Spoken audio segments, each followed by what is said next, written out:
Okay, so when I set out to do this, I had a couple of options to build an eco-friendly home. I could have used my media resources and fundraising skills to build the first one, but I really wanted to do it as organically as possible. I mean, right bare bones down, start shooting a video that's just going to be basically a homeless shelter empire that's built off of pop cans. So I'm not using anybody else's money for this. I wanted to do a recycled eco home, organic, locally grown timber, recycled timber. I've been taking almost a year to come up with a good design, and I have multiple designs that I want to use for this, but we're gonna go out there with just under $300 because I want people to know how cheap it is to build affordable housing as opposed to having people homeless on the street. It costs $60,000 a year for every homeless person that we have, which is just ridiculous. For the price of a welfare check, we can actually build a homeless shelter, a permanent home, a permanent structure, depending on the time of the year. Now, as we go through this, we're going to upgrade, and I do have some people helping me test this, and it's going to take a little bit longer than an instant solution. It's already taken me a year to come up with some media, some people to support the idea,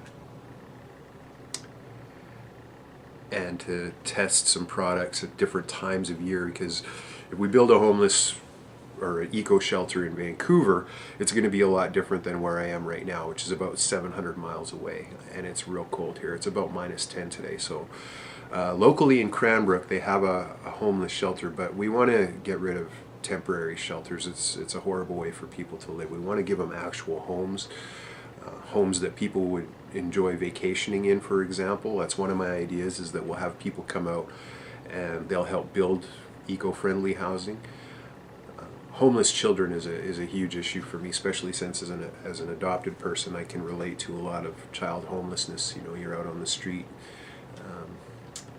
and people are going to take advantage of you as a young person, and you can get yourself into all kinds of trouble, all kinds of drugs, all kinds of fights. Foster children and adopted children especially go through a lot of mental health issues, and being able to say that you have your own home, even if it's 300 square feet or 100 square feet, at least it's your own, and you have some self-esteem and some self-worth. So this is all built off of my own earned cash. Some unconventional methods of making that cash have come into play. Again, I think if you want any dream bad enough, you'll go down the side of the road with a plastic bag and pop cans and get a little camera this big and start waving your banner. Write a book about your topic. We can never be too vigilant about homeless issues and all the crises that we face in the world, not just at home but overseas as well. We have to start looking after people who live in foreign countries. As the global economic meltdown rises, poverty just creates hatred.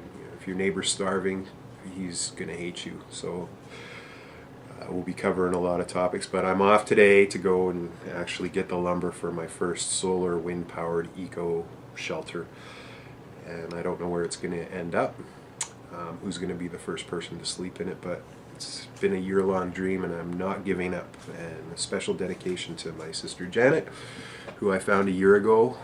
We've been separated all our lives. We haven't met yet, but we got to always fight that child separation demon that we've been battling our whole lives. So here goes to the first eco home. Going to see if we get lumber today. Let's hope we don't have any shortfalls on that. Let's hope the guy's there and we score a win today.